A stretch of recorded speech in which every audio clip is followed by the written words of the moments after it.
Hi, I'm Nikki. And I'm Megan. Welcome to the Grimdark Diaries. We're your geek gal pals obsessed with true crime and all things dark and disturbing.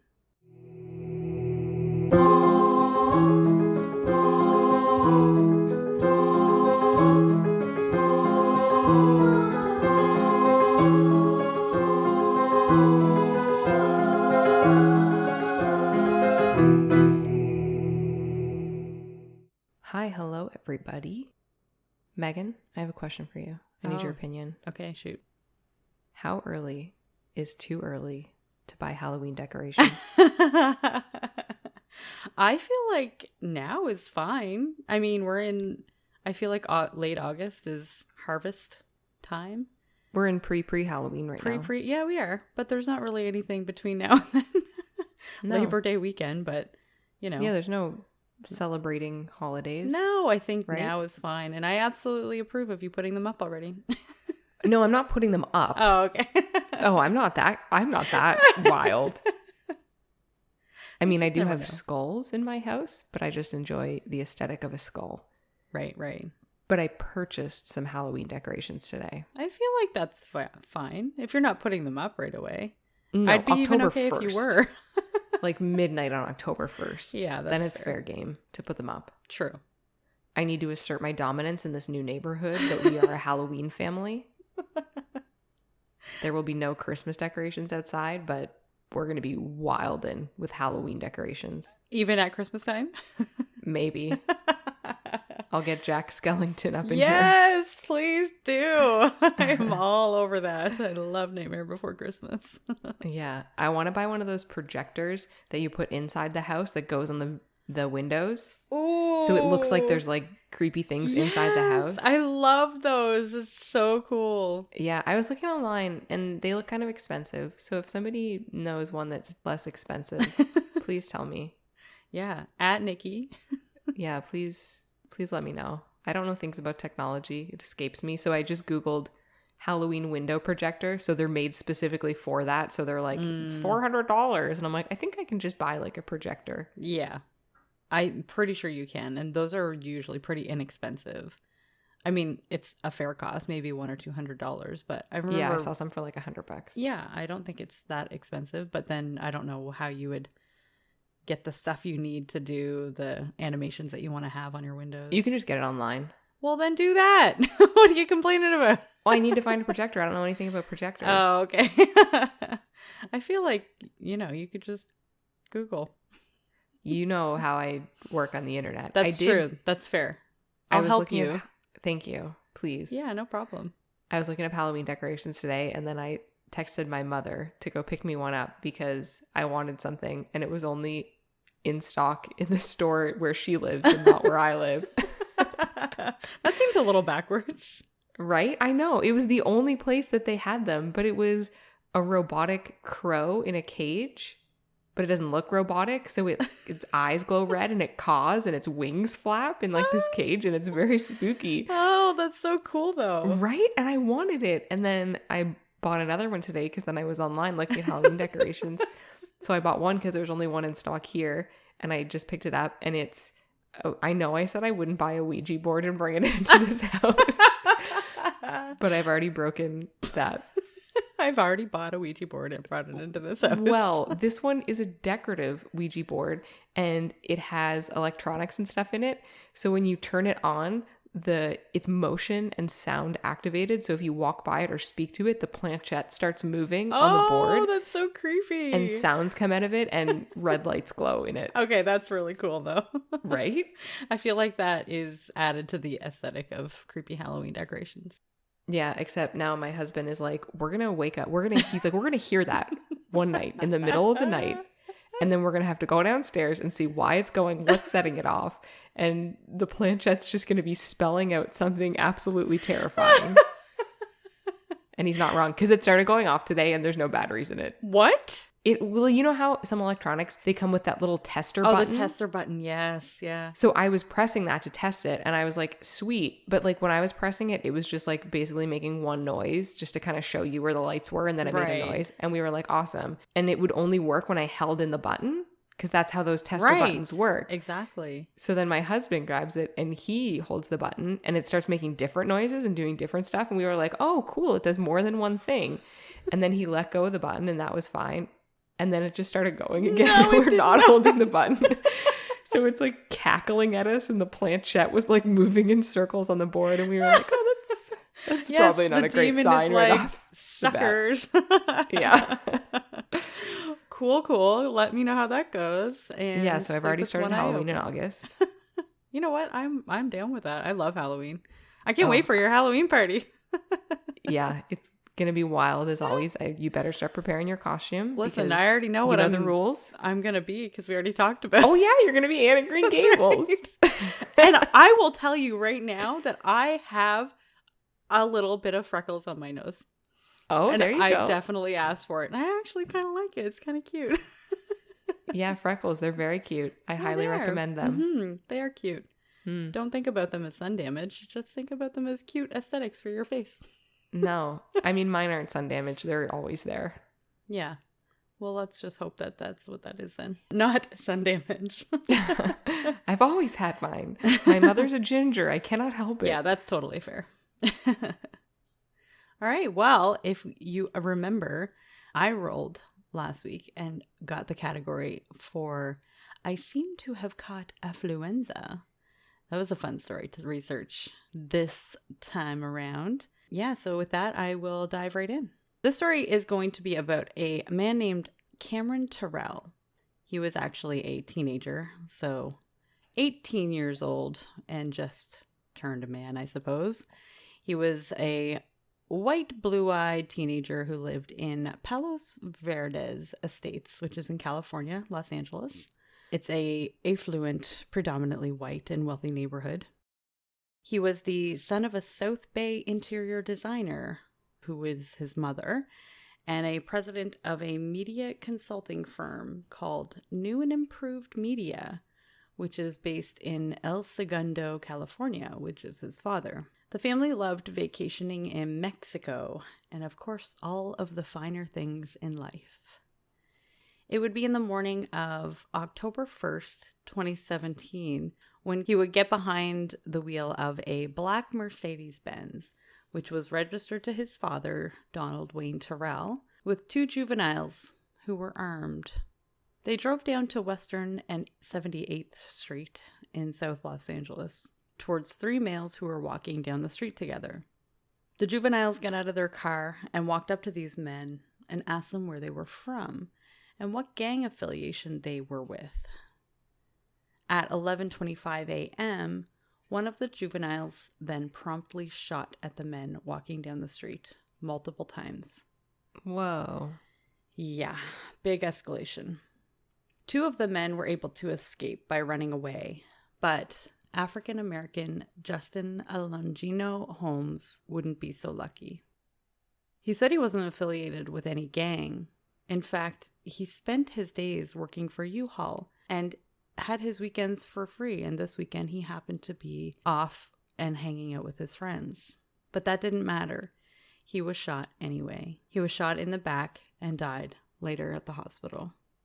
See, Cameron Terrell and his friends were allegedly members or initiates of the Rollin' 90s neighborhood Crips gang.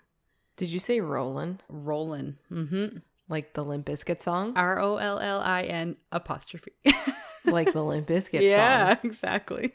Man, I used to get down to that song Yeah, in that was like junior high. Same.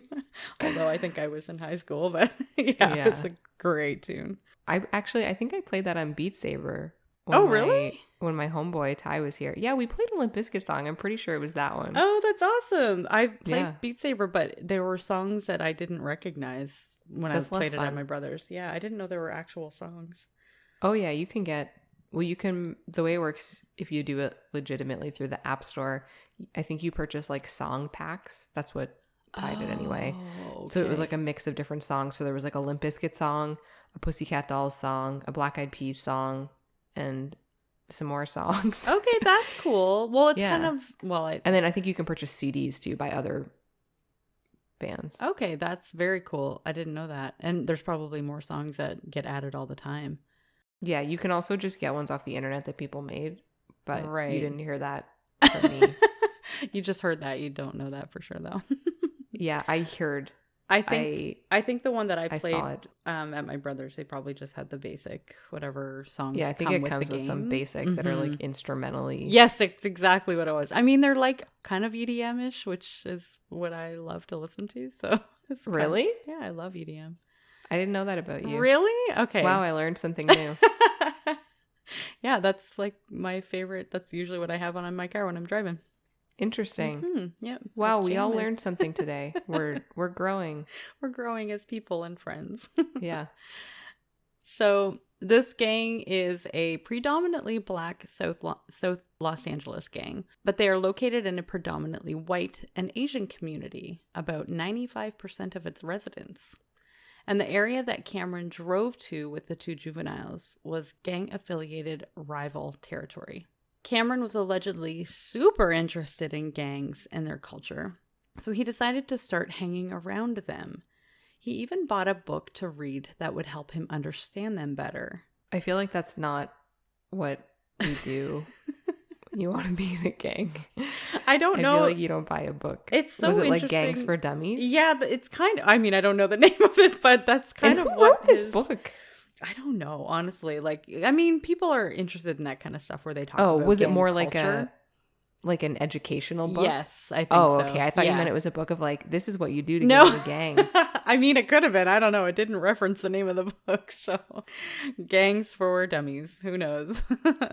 He had problems at home, so his parents would fight sometimes and things like that. But he discovered that his issues weren't even close to the issues that the South Los Angeles kids at his age and younger went through.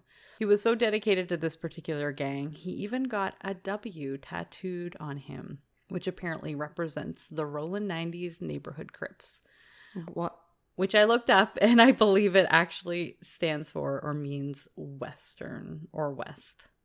Like the Like West West Coast. Side? Yeah, kind of like that, yeah. So you just got like a W tattooed on him? That's kind of lame for a Mhm. tattoo. Yes, we have a picture of it as well, and we're going to post that on the Instagram, and it is not, it's nothing special. It's just a W, but it's kind of done in weird bubbly, like a bubbly letter swirly thing, which kind of shocked me, honestly. I was like, I don't know, I don't think I'm a fan of this, but who am I to judge? Cameron was arrested on October 12th, 2017, and was able to post bail only 1 week later on October 19th. How much was that for, you ask? Oh, just a mere $5 million. What? This also required a cool $500,000 in cash alone, and his parents paid it.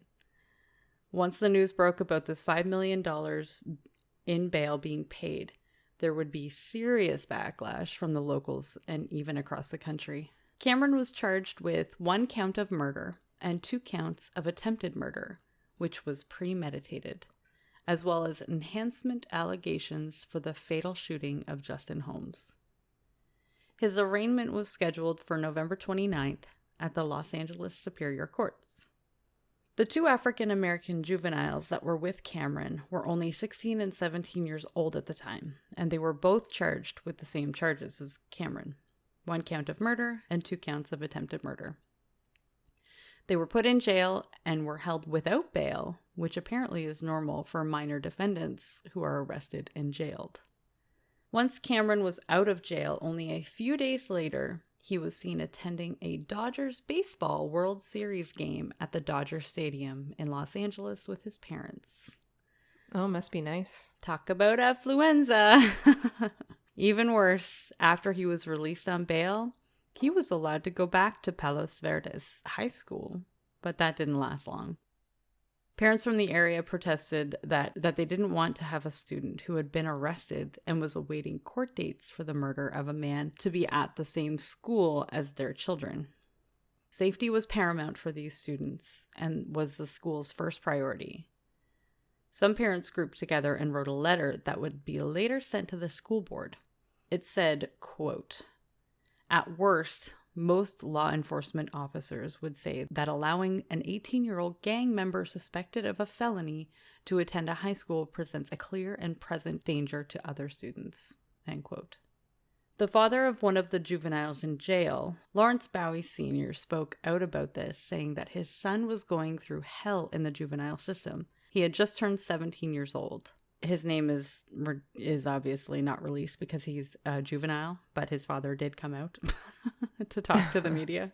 Lawrence believes that part of the issue is in which Cameron was able to walk free, go to baseball games, and even go back to school, and his son wasn't, was because of the color of their skin. Lawrence said that Cameron frequently hung out in the neighborhood that was near Jesse Owens Park, which was a well-known gang-affiliated hangout for the Rollin' 90s. Lawrence said, quote, "Many occasions he pulled up to my house in his brand new Mercedes-Benz. He's not the person so innocent like the people on the news are trying to pretend.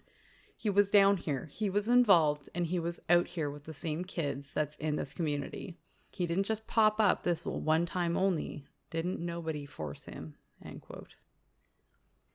Remind me, was he driving the vehicle when they shot people? Correct. Yeah, Cameron was the driver. Interesting. Don't they charge you with something like that? Like some kind of felony?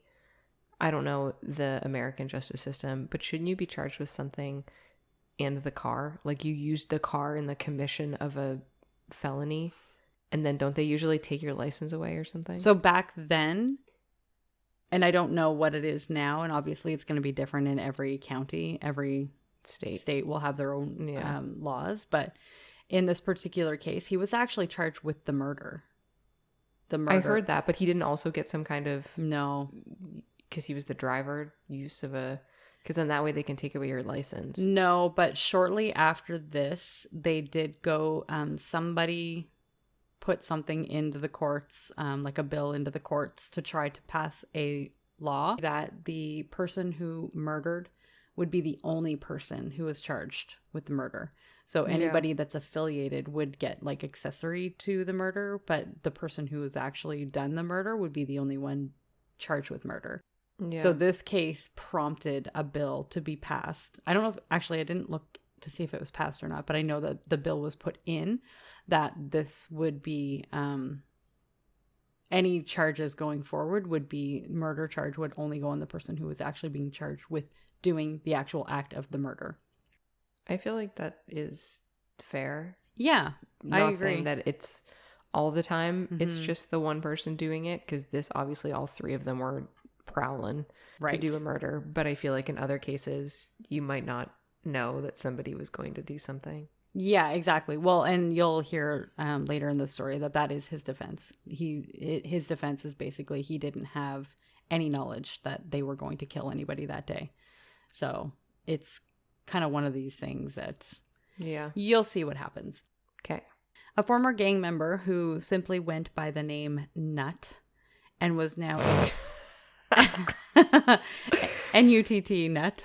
That was his chosen gang name? That's what he went with? I guess so, yep. That's what's striking fear in people? I mean, he's a former gang member, so maybe it didn't strike enough fear.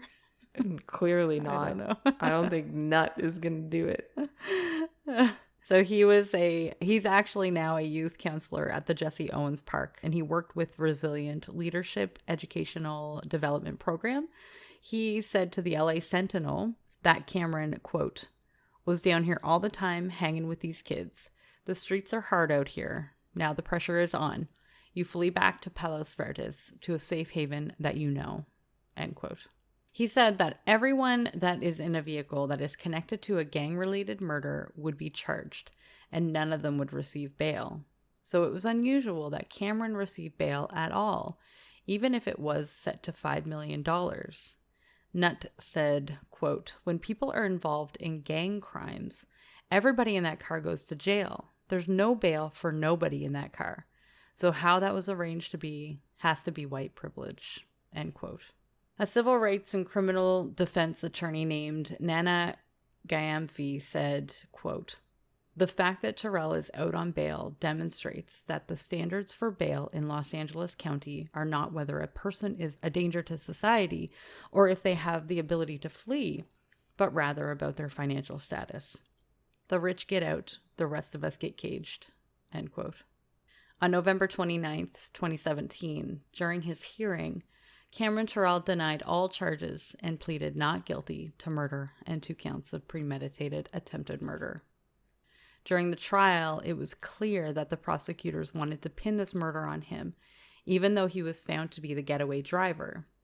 They said that he just wanted to gain status with the gang and that he went down there with a mission to kill. They all had an allegiance to the gang.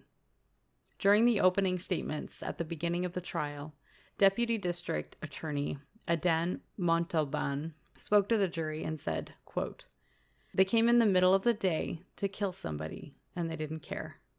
He went home that evening, and he lets everyone know how proud he is. Murder is the extreme crime that you can show that you're down with the gang," end quote. It was also brought up by the prosecutors as proof that Cameron was affiliated with the gang by showing his social media posts in which he had been throwing gang signs and flashing weapons at the camera. Wait, what social media was it? It didn't say. We need to complete our list of where you post. So, what was last week? Sorry? Remember, we have a list going. So you post. Oh, you know what? It was Facebook murders. because, Nice. yes, it was on Facebook because a lot of the photos that I have taken from the internet, I have borrowed from the internet for us to post on our social media. Borrowed? You're going to give them back? They were all from his Facebook page. Okay, so now we know you announce your gangs on Facebook. That's right. Yes. Add that to the list. Yes. Is this going in which book are we creating it for this one? This is just so everybody knows where to post their crimes. That's right. Yeah, it was murders on LinkedIn. Something was on Twitter last week. Swatting was on Twitter. Yes. And now your gang crimes are for Facebook. That's right. We have yet to come across anything on TikTok. There are also photos with other gang members and some that showed the W tattoo, which is the sign affiliated with the gang. Cameron's lawyer defended him by saying that Cameron only thought he was driving his 16-year-old friends to the rival territory to tag buildings. Once this particular piece of news reached the media, it was met with much disbelief. One thought that it would be even more apparent to have it come out that Cameron had taken video of his friends while they completely destroyed a memorial that was made for Justin Holmes that was discovered on his phone. On July 24th, 2018, the jury found Cameron Terrell not guilty. What? He was acquitted of all the charges. Even though Cameron had admitted that he was the driver of the vehicle and was even caught on surveillance video in the act, the issue that the jurors had was that they didn't know if Cameron knew that the 2 juveniles in the vehicle were going to shoot or who they were going to shoot at. In his defense, his attorney said that, quote, "Cameron didn't expect to hear gunshots. He didn't expect any of this to happen," end quote. Once the verdict was read, Cameron decided to speak to the media. He said, quote, "I want to say rest in peace, Justin Holmes. He shouldn't have died that day. I pray for his family every night," end quote. Cameron's lawyer, Jovan Blacknell, also spoke to the media and said Cameron, quote, "did not possess any weapons. He did not shoot anybody. He was not part of any conspiracy or any plan or plot to commit any crimes," end quote. After the trial was over, there were tons of comparisons to the case with Brock Turner, who was a freshman at a university in the States that was given an extremely lenient sentence for being charged with 3 counts of sexual assault, only 6 months in jail. This particular case, though, people kept saying that Cameron Terrell got away with murder. I mean, he did. Yeah, exactly. Actually, that's Literally. exactly what he did. He did. See, this is why I don't think they should charge him with murder. Right. I could see him getting a not guilty verdict because he did not commit the murder. So is he guilty of committing a murder? No, That's right. I don't think he is. And there's absolutely is he guilty no of way. being an accessory? Right. Yes, absolutely. Yeah, there would be no way to convince a jury without any reasonable doubt that he was aware of the murder happening. Like, unless there was text messages or something, but they scoured all of the evidence. They scoured all of his phone, his computer, everything. And they didn't find any evidence of him knowing that the murder was going to happen. So that's why they couldn't pin it on him. On March 14th, 2019, Cameron Terrell was back in jail again at 19 years old. But this time, the LAPD South Bureau homicide detectives were being mum about what he did, other than the fact that it related to alleged felonies that he committed when he was a juvenile that had been discovered during the murder investigation. The detectives said that they couldn't charge him with these crimes when they discovered them while he was on trial for the murder of Justin Holmes, so they waited until that case was complete. This time, he was being held without bail. Luckily, due to the time that has passed since those charges were filed, we now know what they were for. Cameron was being charged for allegedly being an accomplice to a carjacking in San Pedro. This happened 5 months before the charges of the murder. Cameron's lawyer, Jovan Blacknell, stated that it was his thought that the police were targeting his client by saying, quote, "When the homicide did not stick, they tried to find something else. His arrest was intentionally done by surprise on his spring break to interrupt his schooling." End quote. What evidence did they have of this?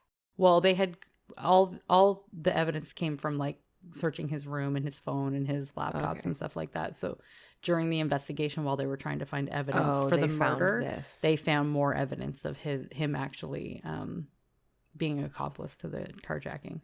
I feel like his lawyer could easily get him off, though, because what rich guy needs to hijack a car? Yeah. I mean, seriously, though, honestly, I don't know. Well, we'll see what happens. Cameron pleaded not guilty to these charges. His lawyer told the courts that this arrest is interrupting his studies at University of Houston. He said that Cameron has been excelling at school and not hanging around the gang or at any gang hangouts. Cameron was released around April 5th, 2019. The entire case was, quote, resolved in juvenile courts because of his age at the time of the crime. So we don't know the full details as to what happened, only that it was now resolved. What does that mean? It's completed without him going to jail. But did they drop the charges? There was nothing else said about it, only that it was resolved. So we have no idea if it was time served. We don't know if he was found guilty. We don't know if he was let off on the charges. We know nothing. Only that it was resolved. Which is not right. I know, but that is the way that they do it. I don't know if it's just different in Los Angeles or what, but the lawyer said that, quote, "The case has been resolved. Cameron is back home, planning to continue with his college education," end quote. At this point, the two teenagers that had also been arrested at the time that Cameron had been in 2017 still had not been tried yet. They were still in jail. Prosecutors were trying to try them as adults. To date, there has been no update that I could find about these two juveniles that had being tried as adults or at all. I suspect that due to COVID, things were pushed even further. So these two juveniles, who are no longer juveniles, have likely been in jail for the last 4 years with no news about getting into the courtroom, while Cameron walks around a free man who is getting a full education. So wait, only one of them shot, correctly? Only one shot, that's correct. But they were both there when the shooting was happening. Okay, so that is super lame that both of them are in jail when one of them had the same role as Cameron. Well, pretty much. Yeah, pretty much. He probably could have fought that he didn't know that the shooting was going to happen or something to that effect. Who knows? There's no information about them and their stories. And because I don't know their names, like I tried to search the one child's dad, the one that actually went to the media. I tried to search him and any information about his son or any information about these juveniles at all. And nothing has come up about them. All of the stories and articles that I've read are all about Cameron. And there's been no update since 2019. So I have no idea what has been happening over the last 2 years with any of them. The court system is a mess because of COVID. Exactly. Everything is delayed and exactly. Not good. Yeah, so I definitely suspect that because of that, there's not going to be any updates for a little while. So, I mean, again, they are both gang affiliated and murdered somebody and whatnot. So I suspect they are where they're meant to be, but it does seem to be a bit odd that they wouldn't have been able to have their voice heard or anything like that since 4 years ago. Yeah, that's a long time. It is a long time. So that is the story of Cameron Terrell. Did you see that crime thing that came out today here, Megan, about the guy in Dartmouth that killed his girlfriend? No, I haven't seen anything. He apparently killed his girlfriend, and he says he doesn't remember how or what he did. What? But he said he did it. Well, how does he know he did it if he can't remember? That's a great question. Do you really think he doesn't remember? No, absolutely not. It Yeah. sounds like an excuse to me. Yeah, I read an article about it, and it said that he used both of their phones to text back and forth, so it seemed like she was still alive. Oh, okay.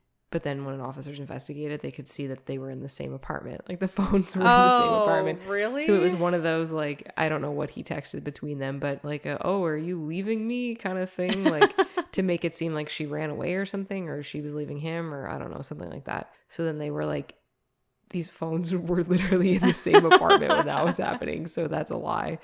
So then he says, at first he said he didn't do it. And then he said he thought he did it. And then he said he did it, but he doesn't know where her body is. Is this like an older case or something? Like, No, this just happened. that he just murdered her very recently? Well, I think it was like 2018, but you know, everything takes forever. Okay. Yeah. Yeah, fair so enough. he admits to killing her, but he can't remember where he put the body. So he So thought he pleaded was... guilty. Well, this is the thing. So without a body, you can't prove murder. She's just missing. So why would he admit it? Not that I'm saying Because they he were still shouldn't going to have. charge him with murder. Oh, they were but- anyway. Oh, okay. Yes. Okay. But he pleaded guilty, so he only got manslaughter. Oh. Oh, he And took I think a he plea only got deal like then. 7 years or something. What? Yeah. 7 years? Oh, God. And that obviously is like an excuse. Oh, yeah. And he was already in there for the last 2 years. So that would be, isn't it time and a Oh, half? yeah. I think it's time and a half served. Time Yeah. served. Before you're found guilty. Oh, frig. So he's in there And for I'm pretty- like 3 years, 3.5. I might be 4 wrong. years. I think it was only 7 years that he got charged with because it was just manslaughter, not murder. Right. That's ridiculous. Absolutely. And he's absolutely lying. Of course he is. Oh, I think without a doubt in my mind he's lying. How do you not know what you did or that you don't know where her body is, but you... Well, obviously he doesn't know where her body is because that with a body they'd be able to tell how she died. And Yeah, his latest story that says that the only thing he remembers is the crashing of waves. So he thinks he put her in some water somewhere. oh my gosh. Like, that's awful. You're a horrible human. Seriously. Scum of the earth. Like, Yeah. how do you think that you're going to be smart and text from 2 different phones and not think of the fact that the police know how to track where the phones are at the time? Every phone has GPS now. Yes, exactly. Every phone. If you're hooked into Google, it knows. And even exactly if you turn where your you are. location off, if you are sending text messages, they ping off a cell phone tower. Like, Oh yeah, they ping off cell phone tower. Yes. You probably have some kind of location service on one of your social media apps or something. Exactly. And he probably didn't know what she had turned on. For example, I have location sharing on with my dear friend Courtney, and she has it turned on with me. So at any time of day, we can open our map and see where each other is. And I keep it on there. So if you're planning on kidnapping me or her, don't, because we know where each other's are. That's right. Where each other's are. That was awful. We know where each other are at all times. That's right. Exactly. So we'll be able to trace that. So don't kidnap us. We're also Please just probably don't going to anyway. be very annoying if you do. We would be those people that you return. Yeah, exactly. You absolutely would not want to keep them. No, we would talk a lot and you'd be like, this is way more work than I bargained for. And then you'd return us. But you also have like your Fitbit and any other things Oh, yeah, that my track Fitbit. Yeah. track your fit. Or I have a lot of tracking your things tracking my GPS. Yeah. Chip in your brain, all of it. Oh, God. Oh, wait, no. No, that's not what I meant at all. No, those are the clones from That's Star right. Wars. That's right. You mix that up. Exactly. Well, it is my turn to roll. All right, give her. Let me hope for another D20. No, but it is a 10. Hey, that's not too bad. Just perfectly in the middle. That's right, yeah. Yeah, if we were rolling for initiative right now in our game, I would be going last. That's right. That's what you want. That's true. I do. As the very soft mage, I like going last. That's right. So my theme is survivor goals. Oh, survivor goals. Okay. That's a... I do love a good survivor story. A lot of our listeners have mentioned that they enjoy a nice palate cleanser of a survivor tale every once in a while. That's totally fair. I completely understand that. I will find an epic survivor tale. Perfect. Another one that we can follow, hopefully. I've been really enjoying the Instagram feed of the last one that you talked about. Yeah, Kara. Kara, yes. Yeah, she's amazing. Phenomenal. And I love hearing her story. Like, she constantly is posting motivationals, like, quotes and things like that, and just talking about her story and how far she's come. And it's so motivational, inspirational, and all the positive things you could possibly say about somebody. Yeah, I'll find another one up the same alley, up the same tree. Yeah. Barking up the same tree. Wrong tree. Yeah, that's right. Where are we? We're apparently Mixed in a tree. Metaphors. If you want to follow us on our wonderful, beautiful social media, you can find us at the Grimdark Diaries on Instagram and Facebook, and Grimdark Diaries on Twitter. I highly recommend following our Instagram because it's the app that I know how to use the best. So you get my A+ quality on that. Facebook, you get my B quality, and then Twitter, you get my F quality because I actually don't know how to use Twitter, and so Megan has to do it. It's like regurgitated from both Instagram and Facebook, and I have only limited characters, and and then I don't tell Megan when I'm going to post on social media. She doesn't. So you're not going to find anything great on Twitter, but it's if you'd like to follow posted us, late. Yeah, it's fine. It's out there. It is, yeah. If you would like to email us, you can contact us at thegrimdarkdiaries@gmail.com. You love us. I know you do. That's why you're listening. And we thank you and we love you for that. We love you. So if you could give us a rating and a 5-star review on... No, that came out not right. Give us a 5-star rating and a review. I'm still mixing my metaphors, but now I'm just mixing my Google, Apple. So that's on Apple Podcasts. That's right, yeah. If you follow us on other podcast things, like or subscribe or do whatever the thing is that app lets you do. And it would be mucho appreciated. Make sure you tune in next week to see what I come up with for survivor goals. And remember, a friend in the dark beats alone in the light.